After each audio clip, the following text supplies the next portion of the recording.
বিশ্লেষকরা বলছেন, সুস্থ ও কর্মক্ষম জাতি গঠনে আমিষকে সহজলভ্য করতে হবে, আর এজন্য নীতি সহায়তার মাধ্যমে টিকিয়ে রাখতে হবে প্রান্তিক খামারিদের। করের বোঝা আর পোল্ট্রি খাদ্যের লাগামহীন দাম বৃদ্ধিতে দিশেহারা প্রান্তিক খামারিরা। ব্যয়ের সাথে পাল্লা দিয়ে বাড়েনি ডিম ও মুরগির দাম, তাই উৎপাদন খরচের চেয়ে কম দামে বিক্রি করতে বাধ্য হচ্ছেন খামারিরা। লোকসান সামাল দিতে না পেরে প্রতিদিনই বন্ধ হচ্ছে নতুন নতুন খামার। পোল্ট্রি শিল্পকে বাঁচাতে আসন্ন বাজেটে কর অব্যাহতি চান এ খাতের ব্যবসায়ীরা। বিস্তারিত মামুন ইসলামের রিপোর্টে। খামারি হিসেবে আজিজুলের এই যাত্রা ২০ বছরের। মুরগি পালন করে দেখেছিলেন সচ্ছলতার মুখ, কিন্তু এখন অনেকটা পুঁজির সংকটে গাজীপুরের মাওনা গ্রামের এই খামারি। কেননা বছরখানেক ধরেই তার ব্যবসায় মন্দা যাচ্ছে। কিন্তু কেন?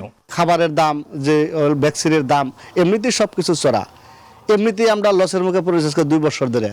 এখন যদি আবার সরকার যদি কোনো প্রকারে করটর বাড়ায়, তাহলে এই পোল্ট্রি ফার্ম আমাদের আর টিকে রাখা সম্ভব হবে না। খামারিরা বলছে, একটি ডিম উৎপাদনে খরচ হয় প্রায় ১০ টাকার মতো, কিন্তু বিক্রি করতে হয় ৮ থেকে ৮.৫ টাকায়। প্রতি কেজি ব্রয়লার মুরগি উৎপাদনের খরচ ১৪৬ টাকা, বিপরীতে মিলছে ১৫০ টাকারও কম। এমন বাস্তবতায় দিনের পর দিন লোকসান গুনছেন খামারিরা। আজিজুলের মতো অনেকেই বাধ্য হচ্ছেন খামার বন্ধ করতে। খাবারের দাম বাড়তি, ডিমের দাম কম, এবং অনেক এই যে ভ্যাকসিনের দাম বাড়তি। এভাবে যদি সকল কিছুর দাম বাড়ে, যদি ডিমের দাম না বাড়ে, তাহলে তারা ব্যবসা করে টিকে থাকতে পারবে না, তারা বন্ধ করে দিতে বাধ্য হবে। বাংলাদেশ পোল্ট্রি অ্যাসোসিয়েশনের হিসাবে গত ৫ বছরে পোল্ট্রি খাতের দাম বেড়েছে ৬০%-এরও বেশি। বিপরীতে ডিম ও মুরগির দাম বেড়েছে ২০ থেকে ২৫%।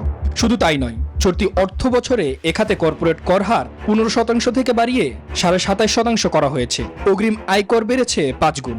এতে হুমকির মুখে ৫০,০০০ কোটি টাকার এই শিল্প। খামারিদের টোটাল কস্টের 70 থেকে 80% হলো ফিড কস্টে যায়। তো এই কস্টগুলো যখন কমবে, তখন আলটিমেটলি ফিডের কস্ট কমবে এবং খামারিদের উৎপাদন খরচও কমবে। এবং আমাদের যদি সাপ্লাই চেইনটা সামঞ্জস্যপূর্ণ থাকে, খামারিরাও লাভবান হবে।